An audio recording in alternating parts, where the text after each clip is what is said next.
I really am a farmer in my profession, but I don't like change my hat very much. It's more like a quick change to the side, and now I'm homesteading.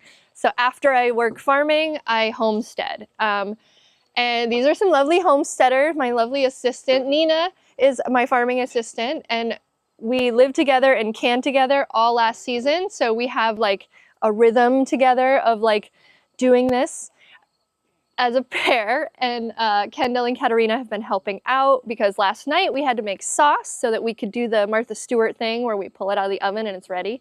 So the sauce is ready to show you the canning, and then we're gonna actually like go through how to like make a sauce, because that's the easier part, right? Anybody can like look up a recipe, make a sauce, make a salsa, make some nummy applesauce. You know, we got examples here. Some of it's pressure canning. This is grape juice, peaches, whole tomatoes, which we're gonna do today. These are this year's salsa, corn and beans. So this was a pressure can. This is a low acid food versus the tomatoes, which are a high acid food.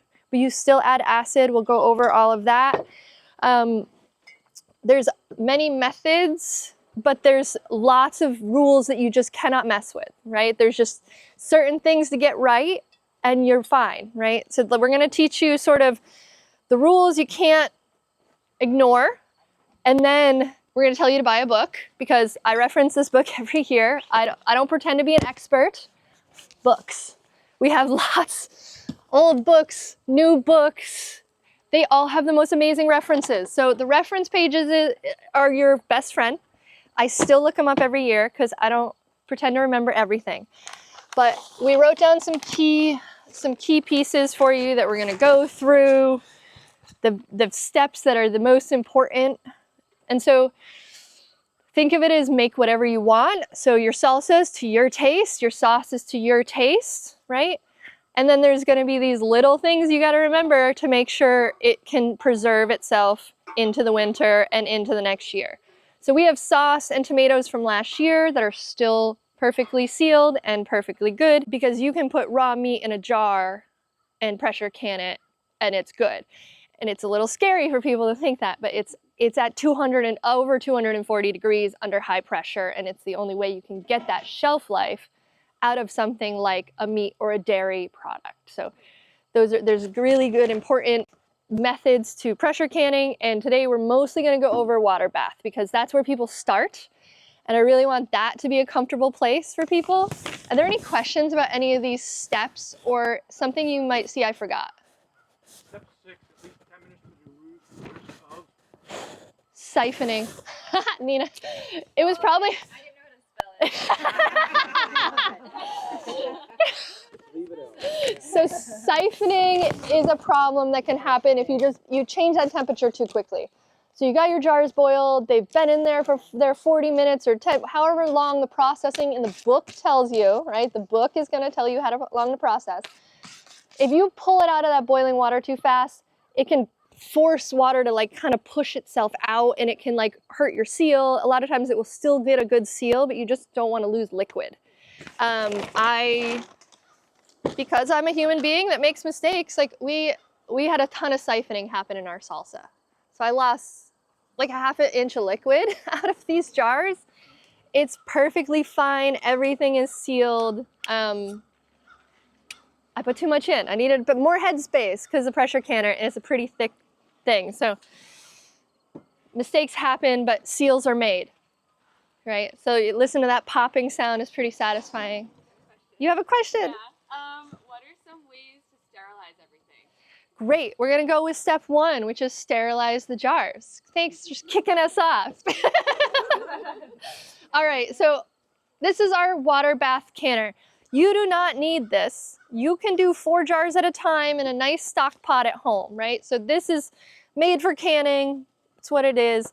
I highly recommend like neighborhoods getting in together on owning these sorts of things, because you're using them not every day. You're using them for a certain portion of the year, really. You gotta process these jars at least 10 minutes. So that's 10 minutes in a good boil. So this isn't quite boiling as fast as I want it to. Turn it up. So these jars have already been sterilized. So those were boiling while you guys were learning about seeds.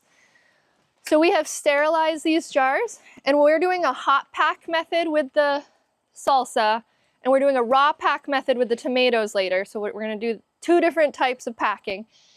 The sauce we made last night, we're gonna show you kind of how we get that into the sterilized equipment. So to sterilize the jars, 10 minutes in the canner at least. And then we have our lids, which are also going to be boiled separately. So have water ready to go into boil, lots of lids that are either brand new or highly inspected. You can reuse lids. You can reuse lids. You must inspect. You cannot have a nick. You cannot have too deep of a ridge from the last seal. A lot of times that seal is not going to be in the same place, and if it's not quite right, you're not going to have a good seal. So it's risky to reuse a jar lid because of that, but it's absolutely possible, and so don't feel like you need new lids every time, but make sure you got enough on hand that you're not like, oh shoot, I got to run to the store. Rings are another sort of thing. The ring never needs to stay on once it's canned. It actually forms rust. So like in the winter, we're storing like this. Nothing's happening. It's completely sealed. So you don't need the ring. The ring is not doing anything except keeping this on for the processing time. Once that's done, these are just, annoying. And so we have, when you have mason jars in your life, you end up with like little hacks like this. This is a hanger that I bent to hold these things because they just live in a drawer and annoy everyone. They should also be clean, not as much sterile, but it's good to, why not just sterilize it all, right? So I like to throw the rings in sometimes with my jars. Missing anything on the sterilization? Clean produce. You want to use really, really nice produce. So you don't want to use your worst stuff. We use the worst tomatoes in the sauce. So we're cutting all those nasty pieces out, or anything that looks we're just cutting it out, giving it to the chickens. The rest goes in the pot. For whole tomatoes, you want to use your best fruits. We'll go through that when we get to that. Nina is almost ready to put sauce in jars. And then we're going to show you this little herb method that we use for the sauce, which I think is really valuable to kind of have. I'm going to just put it on the lid. Do you want me to take this throw out? the basil in and do the immersion blender and then rejar it? Yeah. Okay. Here, give me that. And how much basil? More? That's good. That's good, okay. Yeah. All right, so herbs are one of those things, they have a lot of volatile oils in them, and I don't like to keep a lot of the perennial herbs in the sauce. This is more of my feeling. It's just like something in my gut where I'm like, I don't want all that stem and stick in my sauce. So we tie a knot around some herbs, let it go in the sauce towards the end, and now Nina is gonna add fresh basil at the end, because yeah, fresh basil. So that's gonna go in there, and then we're gonna hit it with the immersion blender one more time. So that's how we get a really nice smooth sauce. A lot of people don't like seeds or skins in their sauce. So they would use something like a food mill or a processor to get those seeds and stuff out. I think that's where the nutrients and good stuff is, so I keep all that in. So we go, straight seeds and all, and we just blend it. That gives us a little thicker thing without getting like that piece of skin. That's usually what you're kind of avoiding when you take the skins off, that like stringy piece. The immersion blender helps that, and it gets that skin into your diet, which is really healthy. And so the herbs, these ones come out, all those oils and flavors are already in the sauce. They're great. If anybody wants to try the sauce, feel free. We brought some spoons out. And then we're gonna jar some sauce, and then we'll teach you about like how to do the lids, because there's some fun language around tightening the lids. Has anybody ever heard of finger tight? What the heck is finger tight? My fingers are probably stronger than somebody else's fingers, so we're gonna kind of talk about what that means. It's always seemed like a kind of a gray area to me based on the fact that we're all different and our strengths. You know, some of us open jars well and some of us don't. So finger tight is going to be a little different, but it's one of those things that you'll learn if you didn't do it tight enough, and you'll learn if you did it too loose. So, ready? Can I say one quick thing? Yeah. So with this sauce, we let this simmer for like hours and hours and hours to get the water out. So you get like a nice thick sauce. Good reminder. I'm sharing that because last year I was so excited to make sauce. I was just like, all right, let's go. And I only simmered it for maybe like a half an hour. So it was like watery mush. It was good soup. It made good soup. It was really good soup. And you could always just keep on simmering it so it becomes the sauce and eventually ketchup if you forget about it overnight, I guess. And so, I think I probably took this much juice out of the tomato sauce. So we had 2 of these crates full of, not dog toys, tomatoes that went into that one pot. So the reduction is insane. And to speed up that process, like Nina was saying, I took a strainer and I pushed it down into the sauce and I just scooped, I took a cup measuring and I just scooped into a bowl I had off to the side. And I kept stirring it and pushing it down and just getting that extra liquid out, which you should always save and marinate chicken in. It is like bonkers good. I don't get it. It does something with the acid, does something to the chicken. We like fell in love with it because we had all this water from the tomatoes.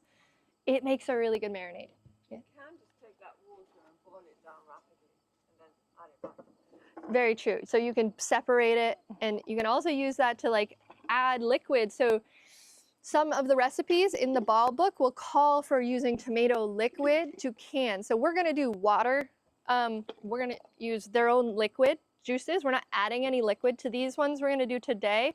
Some of those recipes call for reducing that tomato water down and adding it as the liquid to give it more strong flavor. So there's lots of, don't discard it all, but like, most of this was a lot. So most of it went in the sink, but, so Nina's doing the jar filling here. I'm gonna get those lids on. Where'd I put those? We have this nice fancy induction burner that's really making us look cool. How do you turn it up now? Bottom left, the bottom right. It's kind of invisible. It is invisible. It's a. Oh, there it is. I gotta turn it back on. Yeah. That won't take long. All right. So our lids are boiling. Our rings are here. You don't need a ladle, but boy, is it, gosh, what is that thing called? A funnel? But boy, is it nice. It's just, why make yourself crazy? I wiped the first one, but I didn't wipe the others. I thought you could demo Thank you. Yeah. So one of the most important things about getting a seal is making sure that your rims are very clean. Part of, step 1 is sterilizing everything, which involves inspecting your lids, like I said, but your edges of your jars. I have found multiple chips when I've done inspections and like almost put my sauce in that jar and it, could have caused a problem in the canner. So you really have to check this rim for nicks, anything that will affect the seal, cleanliness, and then after you fill it, you have to wipe the rim before you apply the lid. So that's in one of the steps. So it's really I know, I just saw a little bit on the clean side. sponge. You're not gonna get too much, but it's enough to be worth it. And it's an important part of those steps that I wouldn't recommend ever skipping this part. You don't need to do it with vinegar? Some people say do it with vinegar. No, I mean, the ball book doesn't even say, it just says wipe rims, but it's like one more step, right? We're gonna talk about adding our acid, which is one of the biggest steps, which I kind of feel like we missed because not everything gets this acid part. Am I filling this a good amount to leave enough room for the Lemon? lemon? Yeah. Okay. Great. Carrie from Peachtree Circle Farm and I had a hilarious little conversation about this yesterday. I was like, you put your lemon in first or after? And she's like, first, always. What are you talking about? That's silly. And I was like, I know, I've done it too, where you're like going along, topping them off, and you're like, oh, shoot. So right now, don't do it this way. Normally, you want to get the jars and you want to add your acidity. You want to do that with No, these ones? it's fine. Okay. Do as we say, not as we do. No, it's like one of those things where even if you do it a million times, you're gonna mix these steps up. But as long as you make sure there's lemon, lemon or vinegar, so 5% acidity. That's what you're going for. This, yes. This, no. If it does not say 5% acidity on it, don't risk it, because you'd never know. Even fresh squeezed lemon, unless you have the acidity of 5% on that, don't use it. And the pH of fresh ones can vary, right? Exactly why you don't use fresh, right? I mean, unless you have a way to test that acidity is at 5%, okay? And that's how you just have jar size, spoon size. And that is your, that is the secret sauce to making sure you have enough acid to do a water bath over a pressure can. If you want to pressure can these, skip the acid. Skip it. That's the cool part about it, is like you can kind of take it and put whatever you want in the pressure canner. It could just be in water. No salt, no acid. It's really about bringing the acid up so that the water bath is sterile enough. Does that make sense?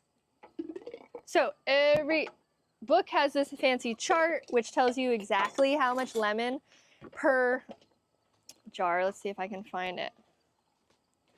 Bottled lemon juice or citric acid. So right, that's where that ball jar of citric acid comes in. I've never used that because I don't like things that come in powders. I don't know, I just get weird about it. So I'm like, lemon, it comes from lemons. Vinegar, I know what that is. So you can use citric acid. I've never done it. It says if adding salt, it's just a taste. So salt is really to your flavor on this. Like I said, the acid is really the processing protector. So for a pint, a tablespoon. A quart is 2 tablespoons. Okay? Does that make sense? So we're doing all quart jars. So I need 2 tablespoons of lemon juice in each jar to have the right acidity to rock this water bath. Does that make sense? Okay, cool. Luckily, this one has a 2 tablespoon measure, making my life easier. We're gonna be strategic, and then I'm gonna wipe the rims again because, Oh, good. I was just gonna yeah. I'm doing a preliminary, but This is best done with friends. So chopping onions, tomatoes, peppers, garlic, getting herbs together. It's better with some good music and some good friends. I highly recommend you do those 2 things. Oh, wine. Yeah, there you go. I'm being very professional. I didn't even mention that part. we're good. We did it exactly. It's like we've done this last summer. Like, You're like, it all just enough jars, and perfect. just enough sauce. All right. Woohoo! Uh-oh, I gotta leave some for samples. Like the pot lickers. Yeah, I'm like, there's just enough for... The Pot Lickers Club. And I imagine those jar lids are almost there. Kurt, can you peek on those jar lids and just tell me if they're going? I'll bring those over. Here's the last one. Last one. Did I miss any? Ooh. At least a 1/2 inch. At least. And I'm learning that pressure canning wants more. Even the book says 1/2 inch, but I'm like, oh, I don't like this. This is like, I'm getting too much siphoning. I think we put it into the list when we were going through to make sure we got it all. I dropped my paper towel, getting a fresh one. So rims again. Can you say what siphoning is again? So siphoning is basically when you get a rapid change in temperature. The shift happens where the pressure is stable and it shifts so drastically that it forces liquid out of the jars. So as it's trying to just calm down and seal, because all the air has come out and there should be no air in that jar. And so as liquid comes out, it can risk that seal. I don't know if I'm explaining that as well as like...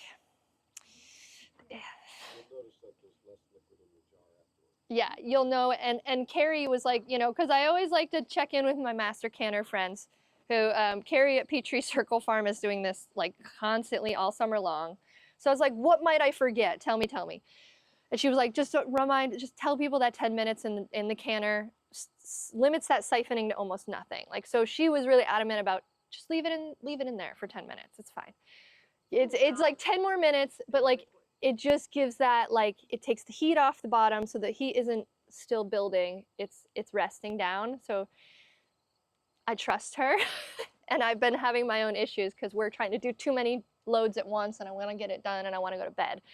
So it's really a patience game. I recommend starting in the morning because we start at like 6 o'clock at night and stay up too late. Since this already went through the dishwasher and boiled, does it have to reboil? Was it not boiling? No. No, of course not. Because I could take that off and put it on and it would boil in a minute. Or were you doing this more for a demo, or does it actually have to boil a second time? No, we do want them to boil, but I would say just pull these jars out and dump them in real quick. The jars, the lids, we already sanitized them once today, so I would just do. Is that hot?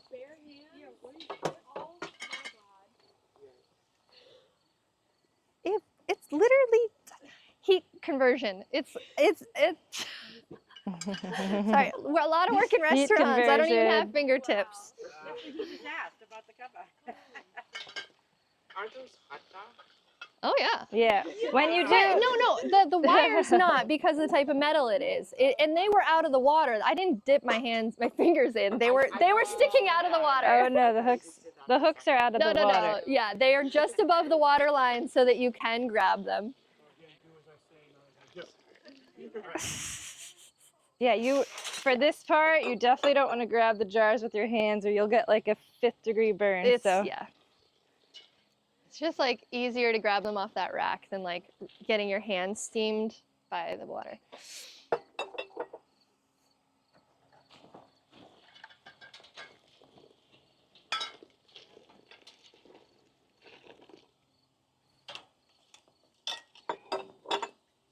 Because it's such a long process, it is nice to do in larger batches, although if you don't have this whole setup, you can still in a regular sized pot probably get like 5 jars, right? Like in a Yeah, and you can do smaller jars. You don't have to do quarts, right? Pint jars are much easier, and if you're only like 2 people and you want a little thing of sauce for dinner, you should be making smaller jars.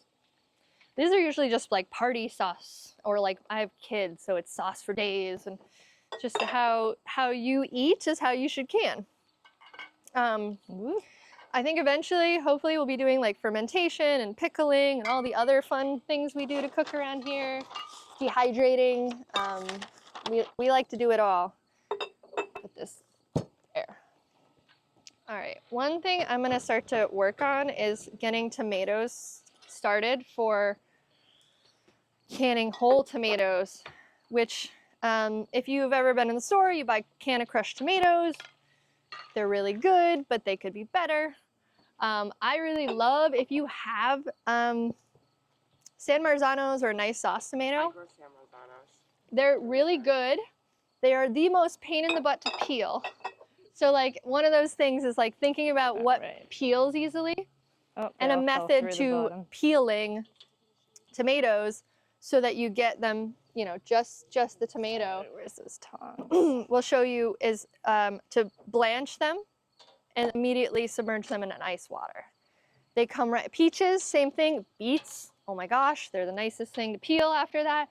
But an ice bath, that change in temperature, again, it just separates that skin layer from your fruit and it just helps you get a nicer product. Do you want me to be timing the tops or you just wanted them in a few minutes? I just wanted them a few minutes more because we've already sanitized them. Okay. So, normally we already had this going today as like being really prepared for I'm new to induction burners, so I'm learning how they work. Apparently I didn't hit the on button well enough. Can I get a time check, Kurt? What time are we? It's 11:58. It's a good time if you've come up with a question. Lay it on us, because When you're doing the avoiding the siphoning and you're letting it rest for 10 minutes, you're closing the heat source, correct? yeah, Leaving the jars in the boiler. Yeah. Yeah, you're removing the heat. You're not, and you can take the pot off or turn it off, whatever that is. And if it's on a burner, maybe slide it to the back of the stove where it's not getting that residual heat. Yeah. All right, we got lids coming. Great.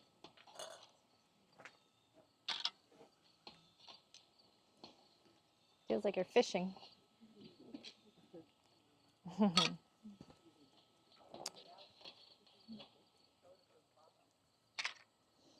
So these are definitely sanitized now. They went through the dishwasher, they went through the boiling pot of water. Twice. We've wiped the lid, so there's not going to be any funky things growing in these cans of sauce. Do you have the rack? Because I think we could do Yes. the tomatoes really easy. Katerina, do Can you you mind get that putting that rack in just so I don't get the clean sanitized? Perfect. I put water on inside. Do you need more water for anything, or should I turn it off? Well, I wanted it for this. Did you cut across in your tomato? No. But I bet you have a trick you want to share with us, Patricia. Well, it's much easier to start peeling your tomatoes. Cut it, they recommend cutting across at the stem end. Oh. Or I take a knife and just sort of slowly serrate around the whole way without digging into the plastic to break open the skin, and then it just peels off like a flower. Yeah. I usually do 2 X's on each side of the tomato, Right. like the Yeah, grass you can way. use top and bottom, or I just extend across from the top. And it sort of opens up like a flower. Yeah. I'm going with these are going to be great because they swelled up in that last rain and they all have cracks anyway. Yeah. And so like 30 seconds, a minute, like not even too long, you're not cooking. So the skins are coming off, we got them, we're going right into our ice.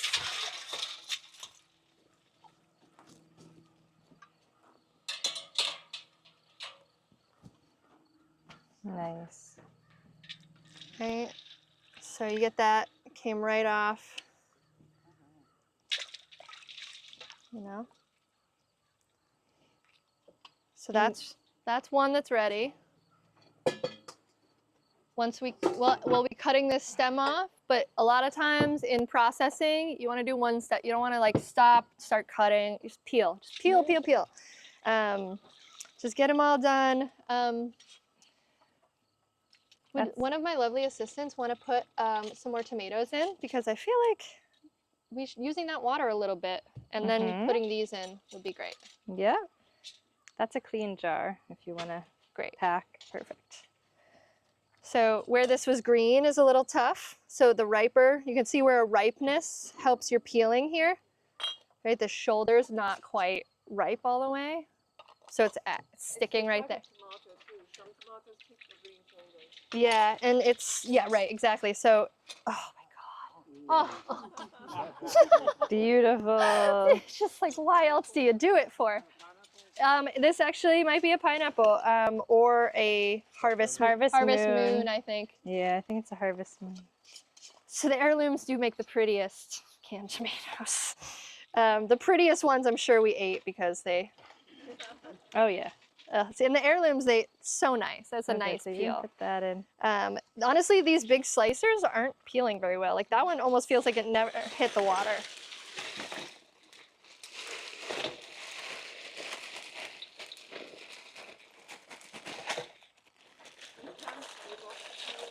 One more time. And you can get a peeler, and there are definitely tricks. So this is where that X you were guys talking about might have helped me. I can tell already. That one just like is loose, but needed a starting point. Yeah. So I usually don't do these ones. I usually am doing heirlooms, so I never have a problem. So I don't think I ever caught that trick is like important because I was never really having. With Roma Go ahead. tomatoes, because they are hard to peel. So one more time. Roma. Pain. Nice. Never mind. I'm trying to read this upside down. Oh. Okay. So I wiped this rim like a 3rd time because why not? You can never be safe enough. And then do you want to speak to how you basically go all the way, but you go slightly back to leave some space for the air to seal? Yeah, so Sure. so you're finger tight, right? It's gentle, finger tight, but I back it off the slightest little bit. Gives your air some space to go out, but it's still tight for the seal. It's like the tiniest little little smidge. I don't even know the word you would describe it with, but you want it tight and tiniest bit off. The tiniest. Still perfectly tight, but like that finger tight.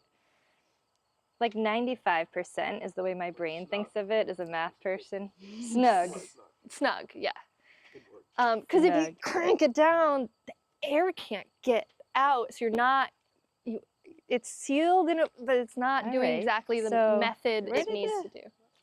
We could put these in now. Do you want to Yeah. check that my snug is snug? Yeah, but I think we should put them in. Maybe, yeah. I feel like it's. I'd say put them in. I They're feel ready like to it's go. good. All right, great. Where's These are the peeling where'd so the tree easily. go? I know. They're beautiful. Oh, it's right there. Some better than others. Oh, let's do. I'm gonna Let's do the push last batch. Or we you have. over here. Let's do that last batch. Huh? We're just waiting until it Question. goes, because I'm gonna Am I overflow it. understanding Oh, good idea. that once you shop the tomatoes, you have a pretty limited time window to peel? I mean, they're not gonna re-stick. Okay. I mean, yeah, but you also don't want to like leave tomatoes sitting in water for like, Here, let me move you know, this. it's just not necessary. Unless you're fermenting them or doing something in that Oh, vein, these I would over just like here. I wouldn't leave them in there. I'd probably like put them in a strainer if you're gonna get to them later. Put them in the fridge or something if it's like a time thing. Try to do it right afterwards. Should I be cutting that? I will be doing that. Oh, okay. So Jenny, where do you want the clean jars? Do you want them over here so you can so we yeah. can stock them? yeah.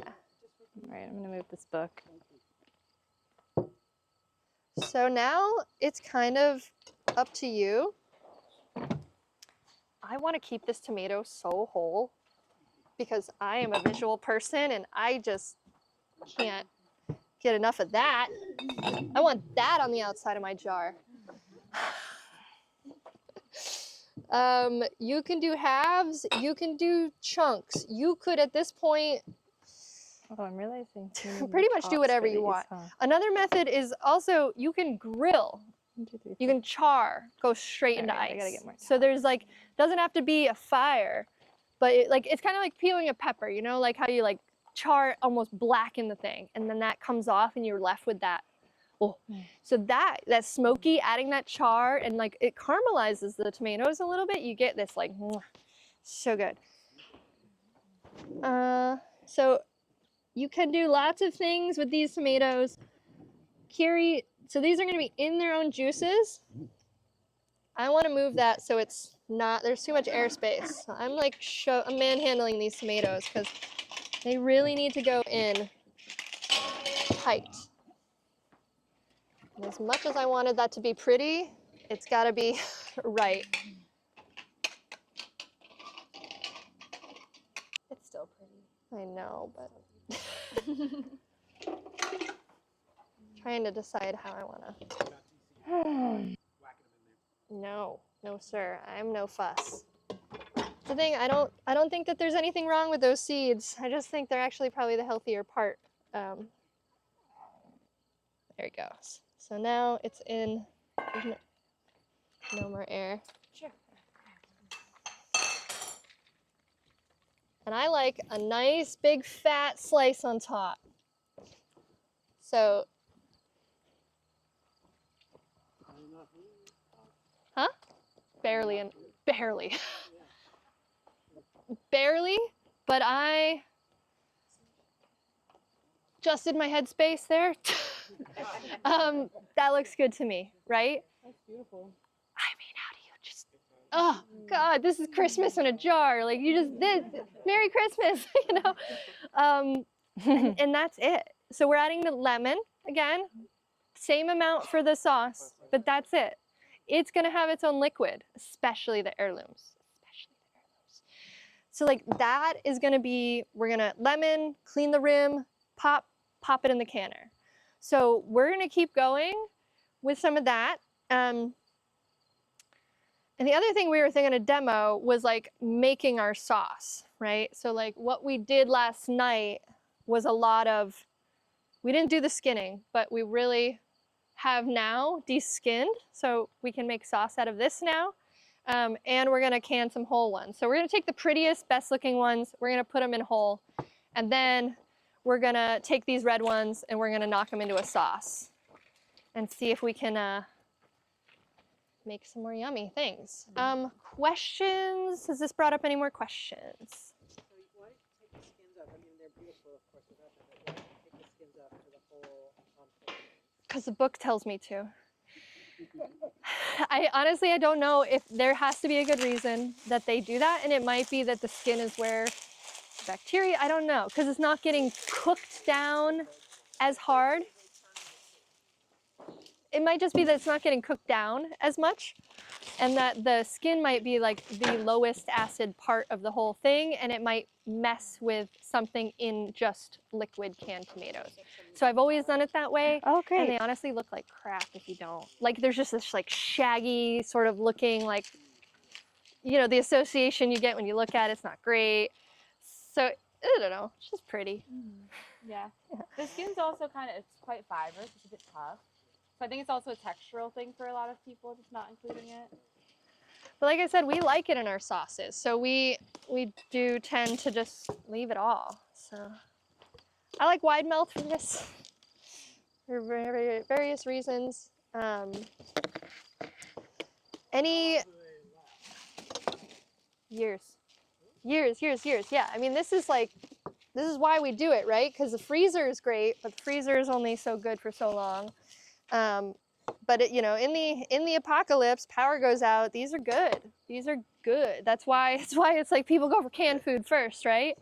This is just without all that like tin and weird stuff that comes in cans, right? Like whatever lining they're using this month, or like whatever they didn't tell you they changed, and like, you know, it's just, this is just one more like take the guessing out of what you're eating, right? It's like there's no mystery here. The transparency is as much as you know where things came from, right?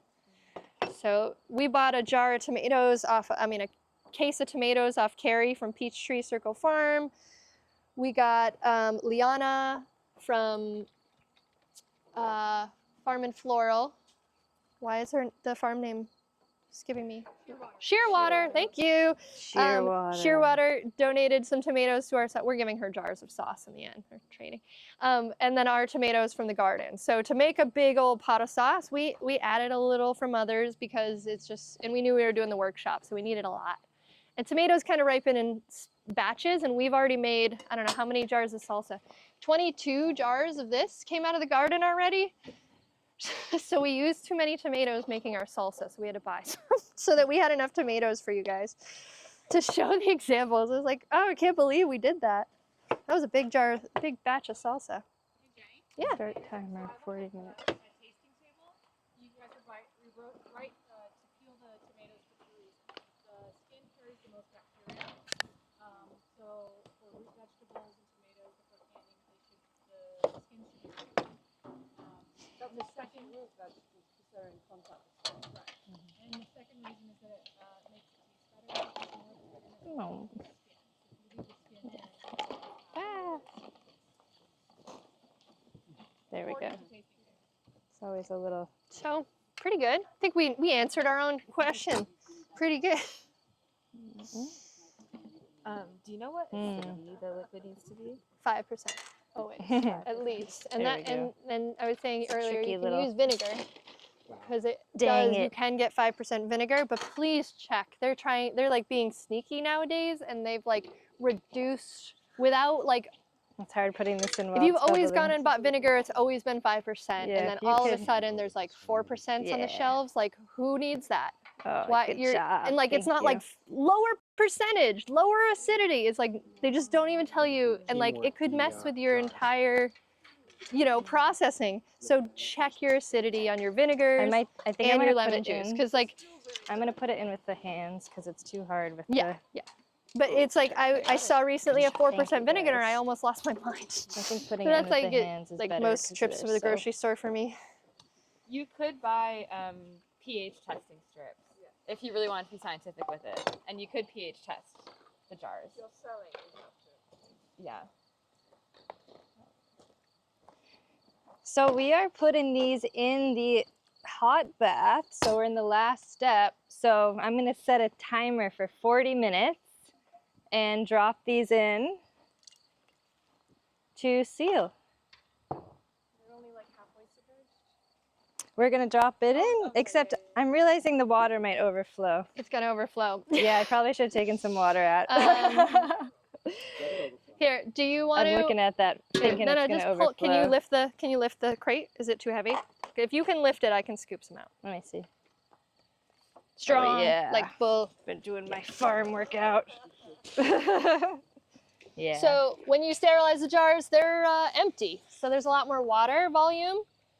This is, oh God, I've made this mistake enough times. I'm so glad I just did that. Yeah, so try it out. Testing. Oh. Woo! Solid. All right, your jars need to be 100% underwater. Give it at least a half Now where's the inch top? more, like an inch over the top of these jars. And then the processing time again is in your book.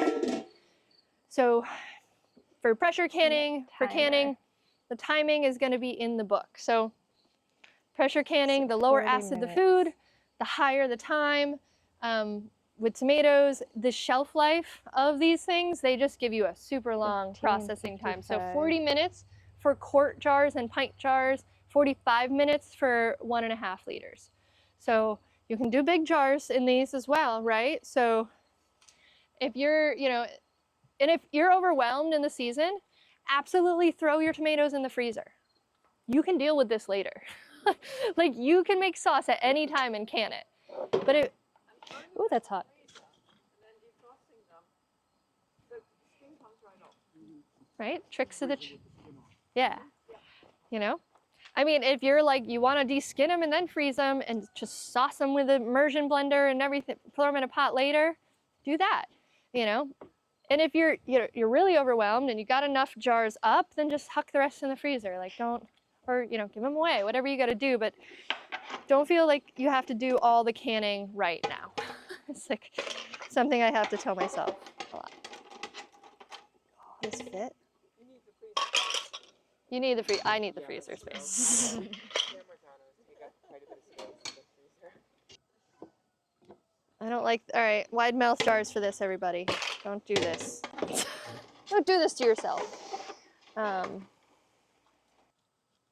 I had to buy like real drinking glasses for the first time in my life as an adult because all my mason jars are filled for the first time.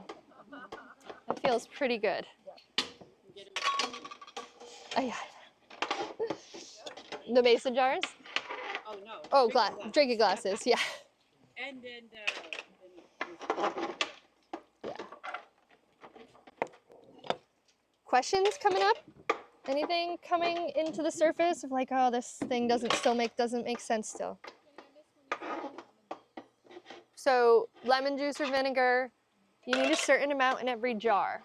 So it's like, they have the measurement of how much acidity that 2 tablespoons will equate to in this size jar. So it's always going to be dependent on your jar size, your lemon or your vinegar addition. So you actually want to put it in your jars first. Not like we did, the opposite way we did it. So that way you know you got lemon in every jar. Then you ladle in your sauces so you don't miss one. It's really just to not miss it. So if you don't do it and you forget, just do it on top. It's fine. But just know that It also mixes the acidity into the sauce yeah. more efficiently. I just reboiled new lids. So if Should you hit I? a point where you're not sure if you put lemon juice in, is there any penalty for putting extra in? No, I mean, it's just going to be a little more, tangy when you pull it out, right? It's good for salsas. Have these been concentrated? Nope, and nothing has lemon yet, and Okay. nothing has been wiped. Okay. I'm realizing that we should only use wide mouth for this, ever. Do you want me to? And I just reboiled the jars tops to be extra sanitary. So these have all been boiled again. And is it still 1 teaspoon? It's 2 tablespoons per quart. 2 tablespoons per quart. Any more heirlooms? Yes. So the only other thing you're adding is salt. You don't even need to. You don't have to. Salt is all about taste for this because the acidity, it's not like fermentation where it's like where you're making pickles where you have vinegar and you have salt. You don't need both. Okay. Yeah. And what are other things that you could add in? Like if I wanted to add garlic or some some herbs, could I do that? So, Or should I avoid other? so this is where the book really comes in handy because if you introduce too many low acid foods, you can cross over that point at which you might need more acid, or you might want to think about pressure canning it. And the book will kind of tell you that. So the book has like a mixed herb sauce, and we've, not gone past those recommendations of herbs and stuff. So we can follow the processing time on that recipe, which ends up being, like most tomatoes, 40 minutes in the water bath. But if you go a little too crazy with too many onions and peppers, like that garlic, a little bit, totally okay. But like once you go too far for the amount of acid you've added, that's when test strips are nice, right? Because if you're not sure what you've added has dropped that acidity, you could be safe and add a little more lemon, or you could check your acidity, right? Like bean and corn salsa, right? Onions, peppers, garlic, all that good stuff is super low acid. So we had to pressure can it. It was no safe way to like just water bath it. So beans, corn, super low acid, super high processing time. So when you're processing something like that's mixed, you actually take the processing time of the highest processing time out of all the ingredients. So if beans take the longest and you have beans in your, it might have taken 40 minutes, but now you're waiting 75. So the pressure canner is much longer processing times, and you really have to, you cannot walk away because the pressure, especially if you're doing it outside, you want that pressure to hit where it's recommended in the recipe. So the recipe will have like other, you want it at this percent pressure, or you wanted it, mostly they want it at 10 pressure. No, I think we're using once it hits 10, rest you for kind of got to sauce like as play well. with the flame or your thing to make it stay at 10. So the processing time has to be at 10 PSI for 70 minutes. So if you have a light breeze and you're outside and like things can affect it and it can like drop and rise. And so pressure canning is much more like you can't walk away as easily because once it's in the water bath, there's not much to go wrong. It's just boiling, right? You want to make sure it's not boiling so much your jars are cracking around. And also you don't want the level to drop so that the top. Right. So you don't want so much steam to leave your pot that your lids come out of the water. So pressure canning is just a little more focused. You have to just really pay more attention to it. I feel like I'm still learning after 6 years of like doing it pretty consistently every year. Just because there's tricky things about it, and we're at sea level, so we have the least trickiness of all of it. But if you're in Colorado, you have to adjust for altitude and all these things that I have never thought about because I get to can in New England. So read the book, right? Always reference the book. Even the canner comes with recommended instructions, and so those are great places to start. I really love the Ball book because it's like the canning Bible. It's got great recipes, and it goes through both methods. It has some pickled recipes in there that aren't canning, but like even a pickle or a ferment like sauerkraut, you could can. You can put it in the water bath. You don't have to keep it in the fridge fermented. It definitely drops the goodness of your gut, but it's like if you want to save that cabbage, just can it, right?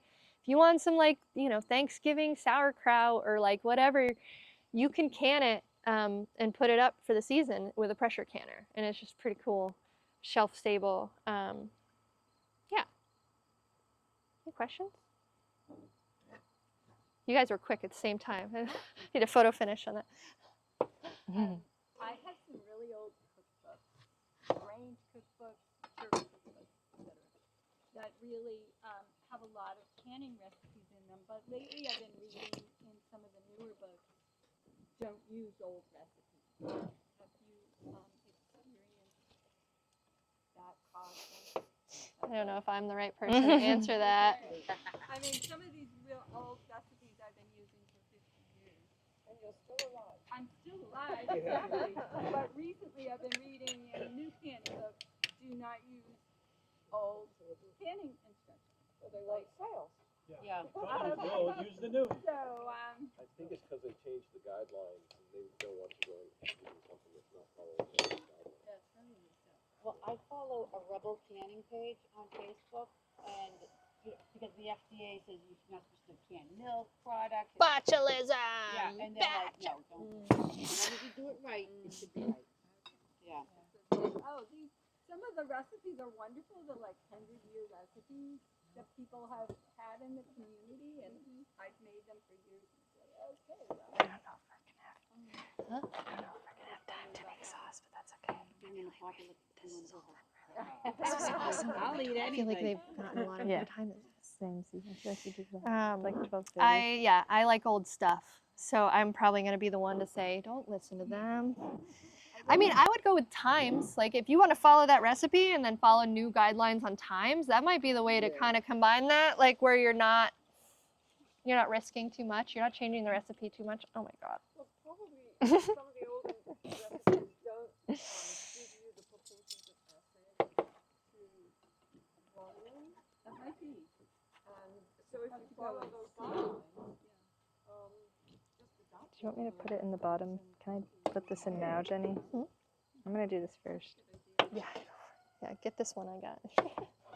A note on botulism also. I took a microbiology class recently, and we learned that botulism, I think it's a misnomer that it's an odorless organism. So botulism actually produces a sulfurous odor. So if whatever you're preserving is contaminated with botulism, signs would be like if the top of the can has bumped, if there's any dents in the can or any other like cracks or leaks like that, that's a sign to look out for. And then when you smell it, if it smells sulfurous, there's a chance that it's been contaminated with botulism, so you do not want to consume it. But it's not an odorless. I know. Yeah, it's not an odorless compound, so you don't need to be too paranoid that you're going to poison yourself or others with botulism. There's one little caveat, but you'd be unlikely to do that anyway. Mm-hmm. You do not want to serve food that has a risk of, however remote, of botulism to infants. Not very If you didn't want to smell it or eat it, I don't think your infant would want to either. I feel like infants are smarter than we are. You probably put it to their face and they'd probably cry. That sulfur smell would be like, ah! Yeah, I think there's careful what I say, but like, I don't know, there's a lot of people that really benefit from us not knowing this information. There's a lot of people that financially benefit from us not feeling safe at preserving our food at home. And I'm a food sovereignty, like pitchforks and knives, because this is like what protects us, and this is what makes us less susceptible to supply chain interruption and our neighborhoods feeling hungry, or just like, not having a gift ready for Christmas time. It's like there's lots of things that this is important for. But for like food sovereignty, I think it's just like a really important thing for us to relearn and share and do together, because who else is gonna feed us like this? Yeah. Water bathing Yeah. versus pressure canning. What are the main differences? Are some foods better than others for one method or the other? I mean, you could pressure can everything, because that's like the top dog of sanitation, right? That's like anything could get pressure can and you'd be good. Water bathing is just a lower heat version, so it just has to be, it's about the acidity, always. So when you're using a water bath, you can get away with things that like, or sugar. Oh, it's okay. Buddy, you're Ages. I like how he runs away with the wagging tail. That dangerous backwards walking man. Oh, buddy. I'm so sorry. It's all right. He'll be all right. Oh. He does. Yeah. I forgot what I was saying though. What was I saying? His question was water bath. Yes. So like sugar is another preservative. So like jams and jellies, those are also preserved. It's not about acid necessarily, but there's a sugar content, right? At which preservation happens. I didn't even say any of this, sorry. Let's focus on acid. So like when you're doing things like that, water bathing is great, right? You don't need to pressure can jams or jellies unless you were trying to make it like not sweet, right? If you were trying to make a very low sweet. And in the ball book, there are different sugar syrups that you can the peaches with, but you could also just can them in water and lemon juice. You know, the peaches, once you have that right acidity, you can water bath peaches. And so it's follow the book always. But a lot of times, if you have a high sugar content or a high acid content, you're going to be okay to water bath. But I always reference the book. Yeah. Of course. You guys have good questions. So this is our first time doing this. Feels really good, and you have great questions. So you're helping us learn what we are missing. So Jenny, I have a pressure canner. Mm-hmm. Had it for a long time. I think it's really scary. I use the bottom and I water bath. So my question is, I mean, my canner, I've had it for a long, long time. And my husband's the one who read all the directions and did all the pressure canner recipes. So my question is, has anything changed over the years to make it less scary? It's also very, very heavy. When it's full of water and everything, it is super heavy. I do it on the stove, yeah. But I haven't used. I just realized I think I left the stove on the water. Do you mind turning it off for me? Sorry. I just find that gauge and the setup The noise. and the noise, and I can't move it really, you know, with a regular pressure cooker in the old days, small one, and you need to get it underneath cold water. You just move it over to the sink. This thing is too heavy to move. So has anything changed over the years to make pressure canning easier? Instapot. Well, You can can in it. Instapot doesn't recommend canning.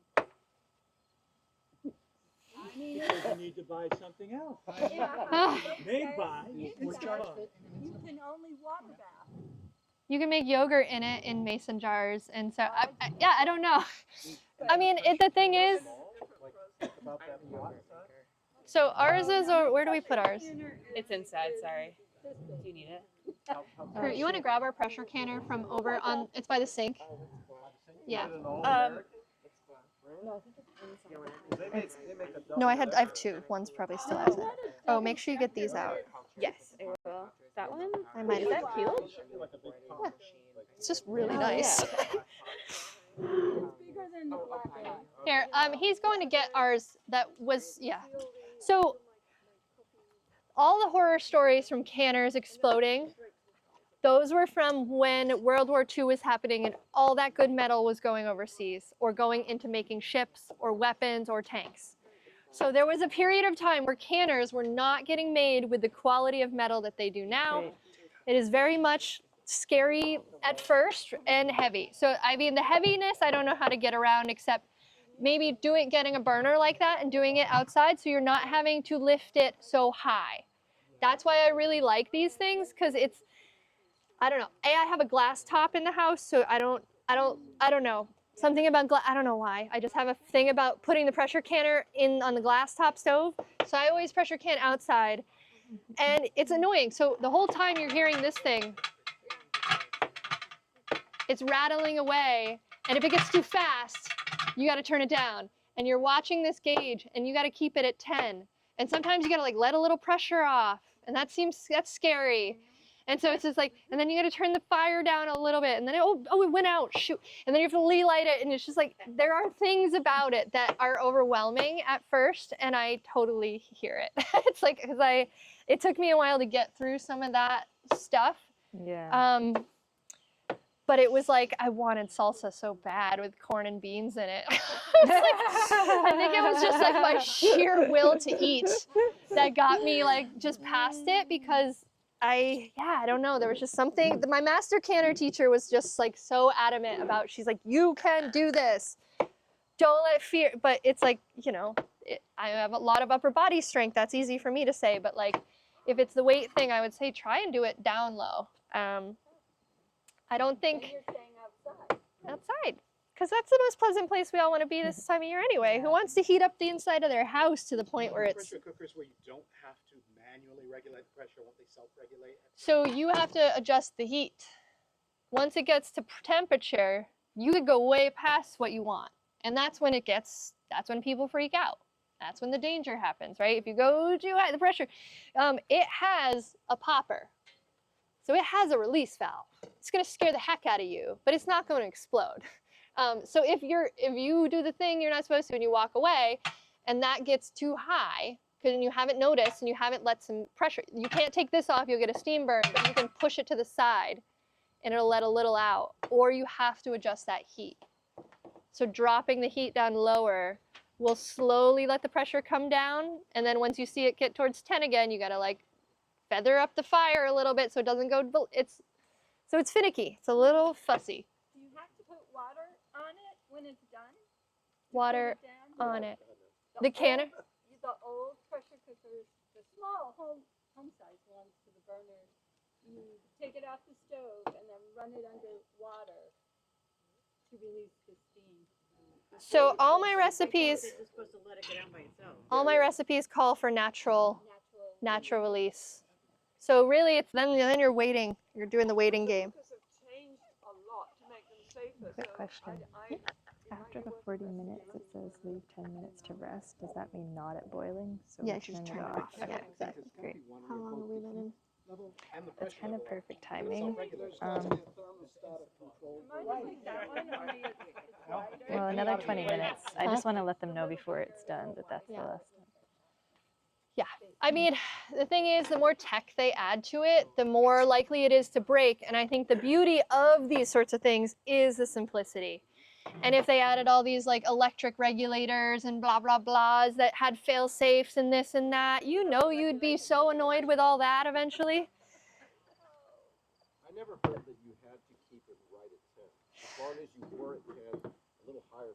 When I do it, Totally fine. It jumps up to 15 and 12, and I just let it go. Yeah, I'm not saying like 10 degrees is You are at 10 and above. 10 and above, but I don't like to get towards 20. Oh, no. So it's just like you're trying to keep it in that happy range, right? So like under 20 for sure, and above 10. So it's not a huge, but it goes fast if the fire is like hot. Yeah, I usually turn it down after it hits 10. I turn it down. Yeah. Watch it. And then you kind of like then you're just kind of hanging out and just like keeping an eye on that pressure. Yeah. The verdict? Yeah. Canning methods, does one method make the food last longer than the other? Once it's canned, it's good for. I think pressure canning is always going to be a little longer shelf life. I think that would be a good thing to check me on, though. I would say. Yeah, I mean, that's like the things you find in old hunting cabins, like that are still probably fine. Venison from 7 years ago, or whatever they decided to do, you know. That's, I mean, the Amish, think about them, right? Like, God, they do stuff that we are absolutely not supposed to do, right? And they're pretty damn healthy. So I'm just like, that's where food sovereignty is so important. Like, just let people do what they've traditionally done with their food. And if they're okay, they should be, selling it, I get it. We need regulation for that. But what people do in their own homes and in between their neighborhoods, I think should be left to them. Yeah, I did actually. If you start looking, there are a number of pressure cookers that are plug-in thermostatically controlled. Basically programmed, set it, forget it. You can this on camera. That's a great idea. So you're going to have, let's see. pressure cookers, I know, yes, they're more set and forget it. But what about actually counting? 6 quart. 6 quart, because, yeah, my 6 quart instant pot will do, guess we need some more jars, huh? I mean, we can also just make salsa. True.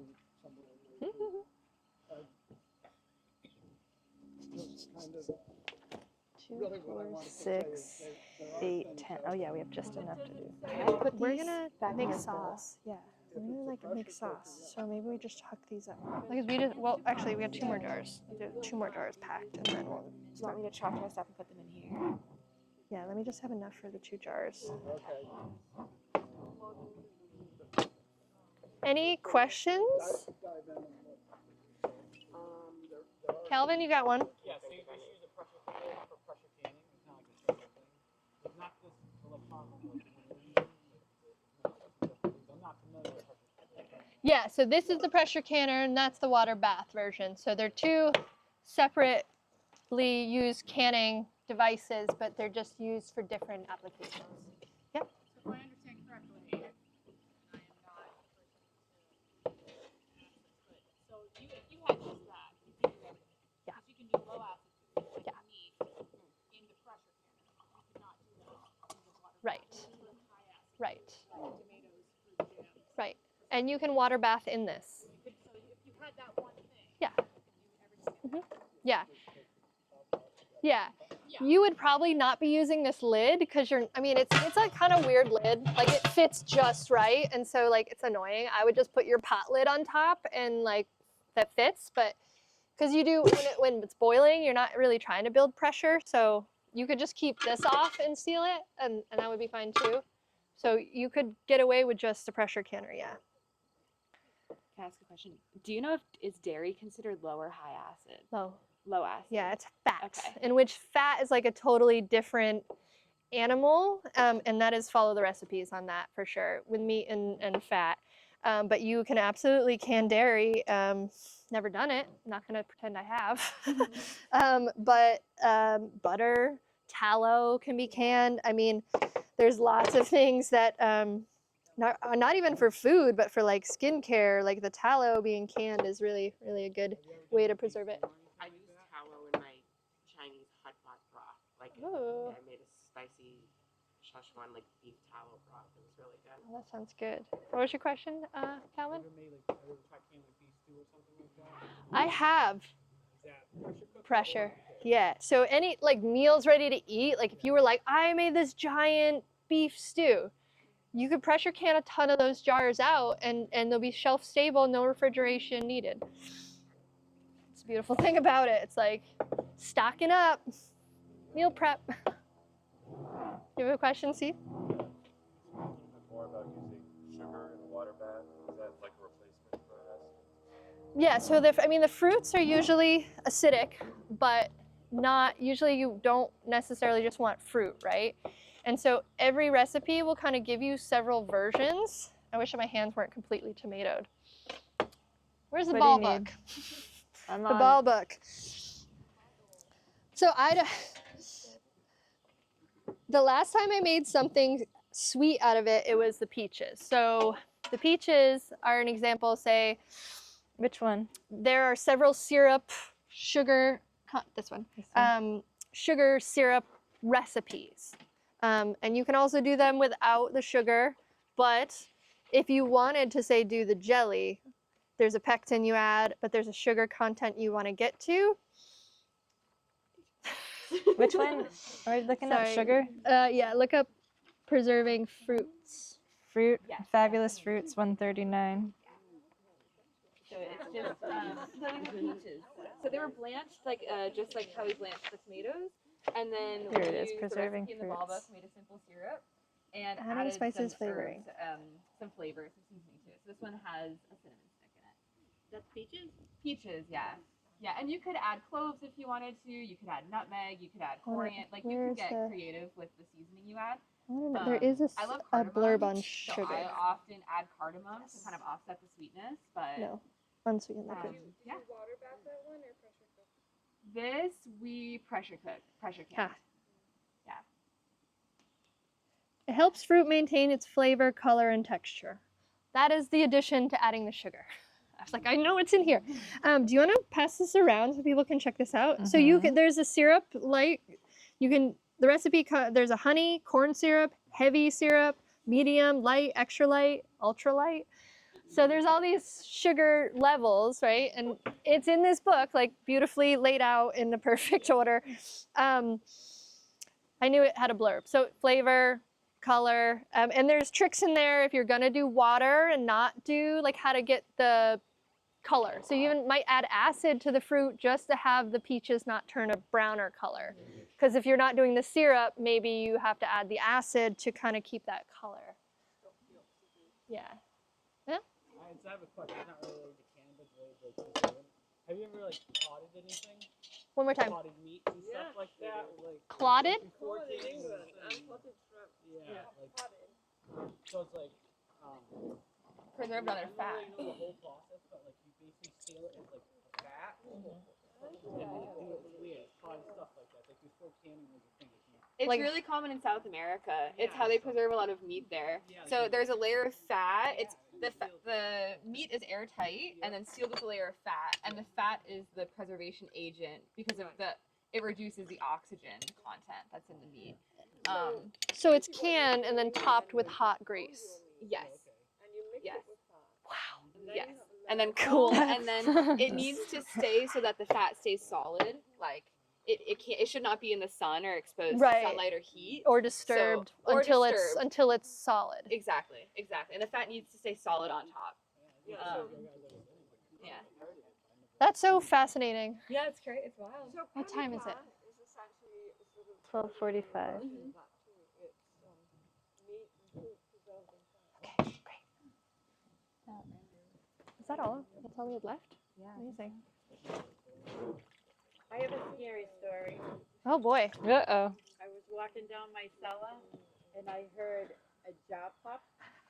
And I looked at all my jars and they were all still sealed. Oh. Just That's a good one. So it's kind of like Russian roulette, I think, when I go to eat them.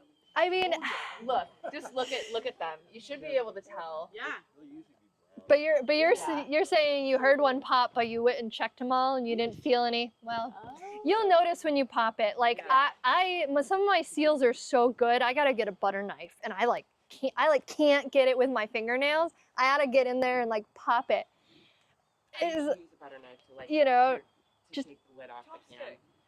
I mean, don't damage your lids. That's the thing. So like when I'm saying butter knife, I'm like going in on so I follow this rim, and I just like just barely lift, because if you injure that rim, you can't use it another time. So every time you're opening a jar, if you're trying to be like conscious about reusing lids, you want to try and get it without bending it or cracking it or knocking it. You know, like pickle jars you smash up. You can't use those again anyway, but you know what I mean? It's one of those considerations. And so if you have it like, that was too easy. Maybe that was your popper, you know? When I'm rushing Dave to the hospital. You got an iron stomach, Dave. What are you talking? Jenny, did you talk at all about reusing glass jars that maybe you get at the store? I didn't, but I should have. You absolutely can. Several of these jars actually came from sauce jars. I really like, if I'm buying a store-bought sauce, I try and find a jar I might be able to reuse someday, because why bother if they fit a ball lid? Trick is, we got given a box of jars and a bunch of them looked like the right size, and then when we went to tighten the ring, it just had nothing to grip. So, it's tricky. But try and find mason jar lid tops if you're buying sauces, because that will help you get that jar to reuse. So then obviously you just can't reuse the rim and the Yeah. Yeah, and you can buy boxes of just lids at the hardware store everywhere. So it's not hard to get the lids. Yeah, right? Well, yeah, more people were getting involved in their own food, which I'm hoping we can encourage all to do. We got a few more minutes on that, and then we'll switch it out and we'll do our other tomatoes that we just did. So you'll have watched us kind of go through fully canning our sauce from last night, canning whole tomatoes. Are there any questions about stuff that we might have not been able to fully show you in this?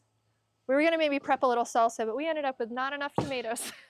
to make any more. So it's really not gonna be worth our energy to show you, but the sauce is yours, so you can make it however you do at home. Onions, garlics, and herb always go in ours, but that's our preference. You guys have any last 10-minute questions? Because we did really good on time. Yeah. What about like sun-dried tomatoes? Ooh. It has nothing to do with canning. I have in the past dehydrated them and stuck them in olive oil, and not canned them at all. Just actually, I did can them, and then I realized, why did I do that? It just, the oil went everywhere, and I didn't. There was like no book I followed. I was just like a young, I'm gonna gung ho, and I just tried it, and it was it's not great. But delicious. I made a mess, but it was delicious. So if you dry them, you can't leave them gummy. Like the way I like to eat them fresh is I like them a little gummy. So you cut them in half, you dehydrate them in the oven or in a dehydrator. But if you dehydrate them to the point where they're real dry and you can put them in olive oil, they're as stable as the olive oil. No canning needed for that. They're like very like chip flies. And on a day like today, you can actually sun dry them. Mm-hmm. But you need to put a mesh cover or something over the top. Flies. Flies and stuff. Yeah. It will take you 2 consecutive days like this. But you can always finish in the oven. You can finish even with not having a dehydrator. You can put it in a very low oven, crack the door open, put a wooden handle or something in there, so it's vents. Mm.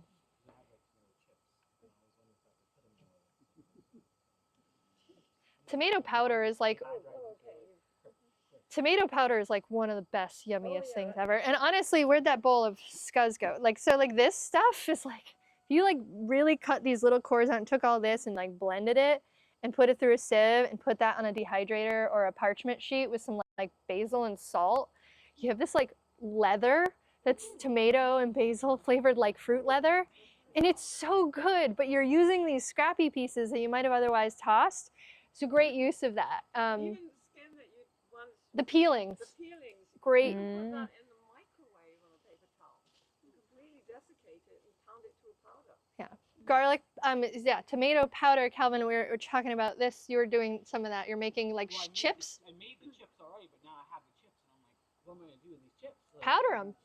If you have one of those desiccant powder, like packet things, save those when you get those. Those are really useful if you're homesteading or trying to like have preserved food around, like our like herbs that we dehydrate and stuff.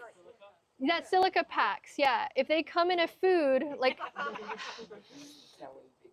near my, like in my little, you know, drawer, I have a desiccant pile because if I find a food item with one, I save it. I don't throw those away because they're really useful for, say, like, you did a lot of rosemary. You dried all this rosemary, and like with a desiccant powder in the jar, it's like there's nothing to worry about. It's really long-term stable. And so those are great to keep around for sort of like tomato powder. So when I make garlic or onion or tomato powder, I always throw desiccant powder in with the jar because it gets clumpy because you're not adding caking agents or alkali or guar, like all these things that they shove in stuff to make it not cake up, which naturally things do. So you can add a desiccant thing to make it not, cake up in the jar. Shake it every once in a while. They're a non-renewable resource, so like every time people buy something in a box, shoes that comes off in shoes, and just discard it. But we don't.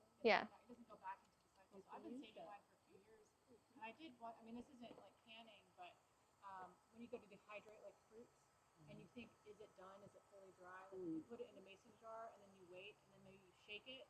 If it can still shake, like it's hard, it's dry.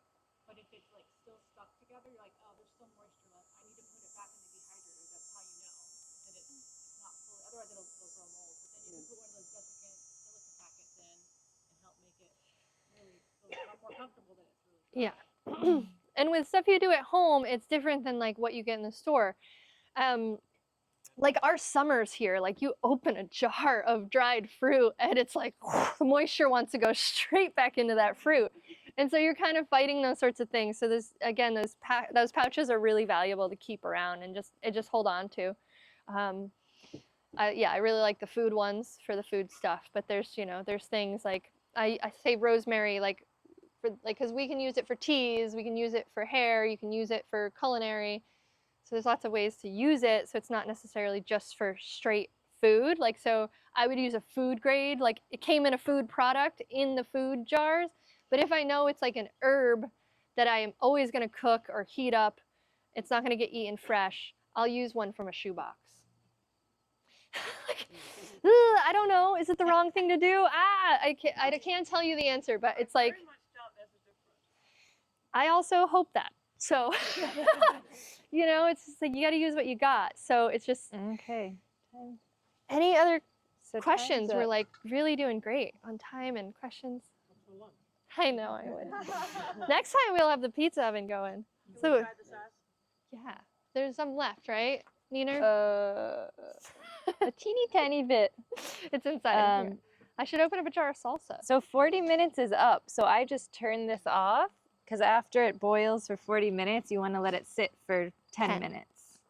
So that's the very last step. And I'll put my timer on for 10 minutes and then take it out and put in the next batch.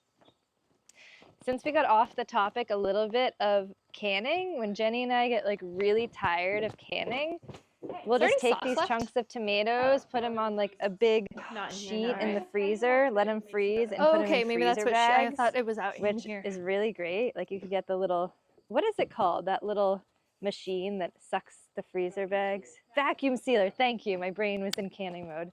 Vacuum sealing. And then when you're kind of like sitting around in the winter and it maybe is that one day of snow, you're like, oh, cool, I can get those tomatoes out and make sauce. I was saying how when you get tired of the canning, we'll go to vacuum sealing towards the end of the season. Yeah, I highly recommend a vacuum sealer if you don't have one. It's a good machine. I love that thing. I've already got like 10 bags of peppers, 8 bags of broccoli, 2 bags of green beans, 4 bags of beets, 8 bags of blueberries already in. And you freeze those? All frozen, yeah. Blanched and then frozen, a lot of them. Like the beets are peeled and blanched and the green beans are blanched. Peppers are raw, but nothing like that in the middle of winter.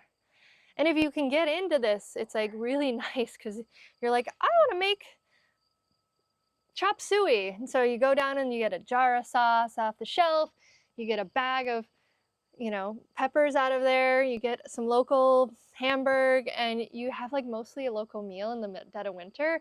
And you're just like feeling good about it. And when you open them, there's just like all this color and flavor that you had put all that energy in to growing. It just feels really good. So grow more than you think and put it up, you know, because there's a lot you can eat fresh, but there's also sort of this thing of like certain things you can grow way more of if you know what to do with them when. And next year, you know, like we started this homestead series, which this is kind of part of this Growing Together homestead series.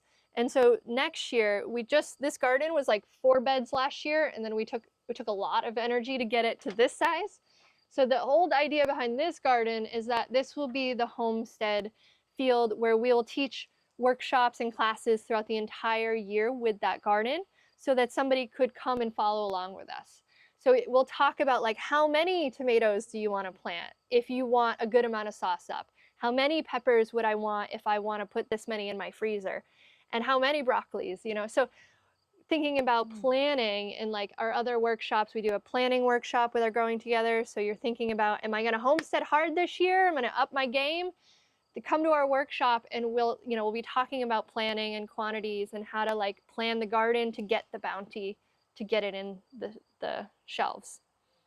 Am I missing anything? Missing anything? Questions lingering? We canned all the sauce. We were so darn good that there's none left. Whoops. But I would open up a jar of sauce for you guys to eat a little bite if that would make everybody happy. Because we're just going to end up eating it this week. Our 10 minutes is almost up. Kurt, when's our next workshop?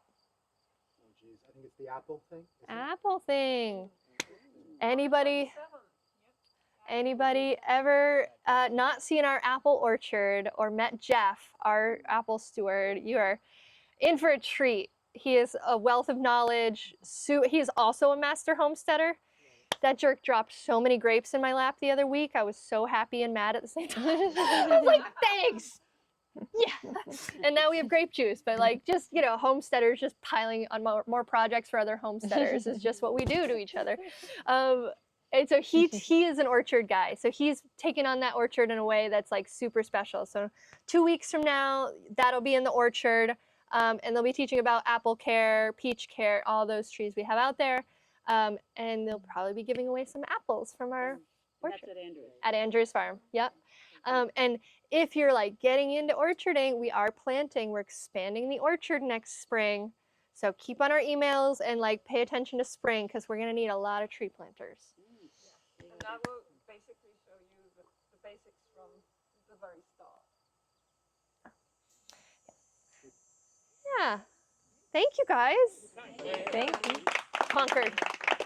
Concord grapes, yeah.